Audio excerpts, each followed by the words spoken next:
নমস্কার, শুরু করছি আজকে। আমি অনিকেত চট্টোপাধ্যায়। আজকের শীর্ষক, নেতাজিকে গালি দিয়েও বাংলায় থাকাই যায়। বাঙালির ভালো লাগা মন্দ লাগা নিয়ে কত ঝগড়াই না আছে। একদল উত্তম কুমার তো অন্য দল কেন জানি না সৌমিত্র, একদল মোহনবাগান তো অন্য দল ইস্ট বেঙ্গল, একদল চিংড়ি তো অন্য দল ইলিশ। এরম কত শত ঝগড়া। বাঙাল বাড়িতে ঘটি মেয়ের বিয়ে রক্তারক্তি কাণ্ড বেঁধে যেত, ধন্যী মেয়ে দেখে নিন। কিন্তু কিছু ব্যাপারে আবার বাঙালির এক ছাড়া দুই বিকল্পই নেই। কবি মানে রবি ঠাকুর, নামের শেষে ঠাকুর, শেষমেশ প্রাণের ঠাকুর।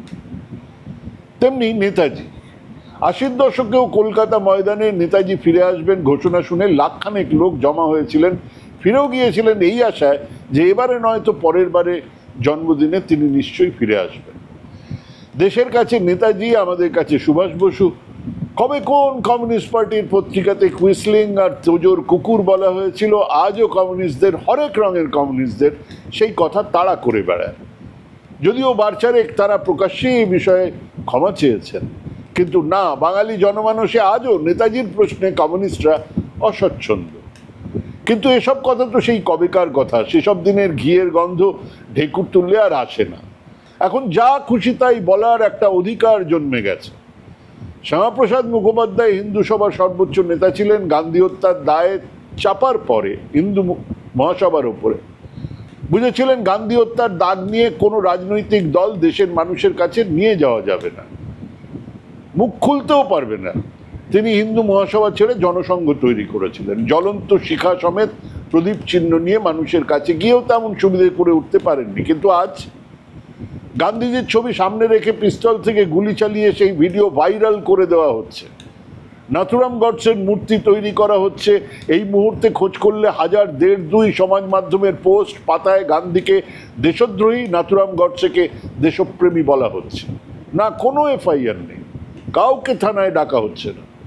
জওহরলালকে নিষ্কর্মা ঢেকিয়ে এক অযোগ্য প্রধানমন্ত্রী বলা হচ্ছে, রেখে ঢেকে নয়, প্রকাশ। তো আমরা ভেবেছিলাম গান্ধী আর নেহেরু নিয়ে যা হচ্ছে হোক, আমাদের রবি ঠাকুর নেতাজিতে তো হাত পড়েনি। ভুল ভেবেছিলাম। অন্ধ হলে প্রলয় বন্ধ থাকে না।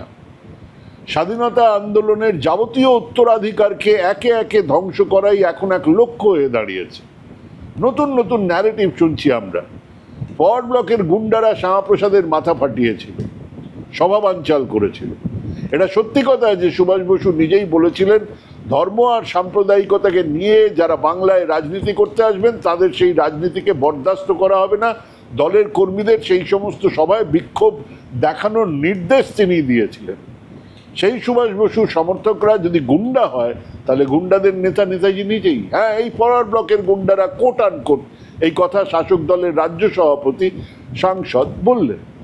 বলার পরে কোথাও একটা প্রতিবাদ দেখেছেন আমাদের বাংলার সুধীজনদের কাছ থেকে, কবি সাহিত্যিকদের কাছ থেকে? না, নেই। কারণ তারা আগের জামানাতে ক্ষীর দুধ খেয়ে এখন বদহজমে ভুগছেন। যে বদহজমের জন্য শাসক দলের ছাতার তলায় জায়গা পাওয়াটাই খুব দরকার। সেই গোস্বামী সরকার, ঘোষ বোস মিত্রের দল এখন হুজুর যা বলছেন তাই তো সত্য, এই প্ল্যাকার্ড নিয়ে ঘুরছেন। এখন কোনো প্রতিবাদ করছেন না। কেন প্রতিবাদ করছেন না জিজ্ঞেস করলে বলছেন ওনারা যেটাতে মনে হবে সেই বিষয়ে প্রতিবাদ করবেন। তা বটেই, যে প্রতিবাদে ক্ষীর ঘি দুধ জুটবে সেই প্রতিবাদই তো করবেন। রক্ত চরিত্র এটাই। অতএব এই হিরণময় নীরবতার আবহে সাহস বাড়ল।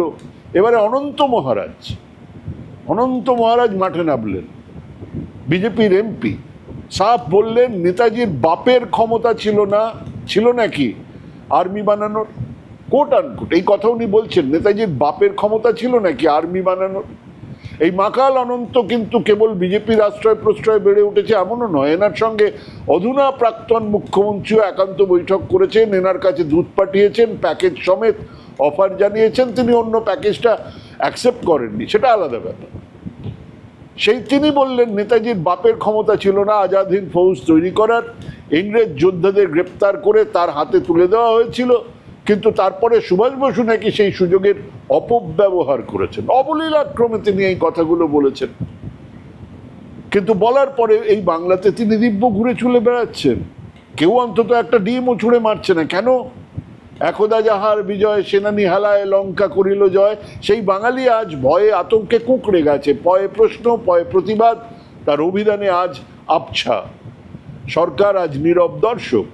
যে মানুষটা তার জীবনভর এই দেশের জন্য লড়াই করে গেল, যে মানুষটা ব্রিটিশ রাজত্বের রক্তচক্ষে কলা দেখিয়ে চোখের সামনে দিয়ে চলে গেলেন পৃথিবীর অন্য প্রান্তে, সৈন্যবাহিনীর নেতৃত্ব নিয়ে ডাক দিলেন স্বাধীনতার, সেই মানুষকে এক পলাতক, হেরে যাওয়া, পাগল, উন্মাদ, সন্ন্যাসী বানিয়ে দেওয়া হলো। না, বাঙালি প্রতিবাদ করেনি। সেই চূড়ান্ত মিথ্যের একবারও প্রশ্ন করেনি বাঙালি যে কেন নেতাজি সুভাষচন্দ্র বোস নিজের দেশে ফিরে লুকিয়ে থাকবেন, যেখানে তার এক ডাকে কোটি কোটি মানুষ ব্রিটিশ রাজের বিরুদ্ধে যান বাজি রেখে রাস্তায় নেমেছিলেন। তিনি স্বাধীন দেশে এসে লুকিয়ে থাকবেন কেন? না, আমরা এই প্রশ্ন করিনি। আমাদের পাপ জমা হয়েছে, আমাদের সেই পাপ আমাদেরকে কাপুরুষ করে তুলেছে। আজ এক কোথাকার কে অনন্ত মাকাল বলেছেন নেতাজির বাপের ক্ষমতা ছিল না আর্মি তৈরি করার। আমরা চুপ করে বসে আছি, বাংলার সুশীল সমাজ চুপ করে বসে আছে, রাজ্যের নবনির্বাচিত সরকার চুপ করে বসে আছে, বিরোধী দলের নেতারা রাস্তায় নামলেন না, প্রাক্তন মুখ্যমন্ত্রী এখন কর গুনছেন কতজন অবশিষ্ট রইল তার দলে। হ্যাঁ, এটাই মোক্ষম সময়। এবারে বাংলার যাবতীয় ঐতিহ্যের টান মেরে দেবে ওই মূর্খ ধূর্ত শিয়ালের দল। রবি ঠাকুরের কবিতা নিয়ে প্রকাশ্যে চলবে ঠাট্টা তামাশা করবে এক মূর্খ ইস্কন মহারাজ। এক স্বঘোষিত রাজা নেতাজি নন, তার বাবাকেও তুলে আনা হবে সেই আসরে। আমরা চুপ করে থাকব, কারণ এক মারাত্মক ভয় গ্রাস করেছে বাঙালি সমাজকে। সে এখন প্রতিবাদ ভুলে গেছে, সে এখন আর প্রশ্ন করে না। নিন, এবারে ট্রোল করুন, না হলে সঙ্গে থাকুন, সমর্থন করুন, না হলে গালিগালাজ করুন, কিন্তু শেষমেশ দিনের শেষে ভালো থাকুন, সুস্থ থাকুন। আজ এখানেই শেষ করছি। নমস্কার।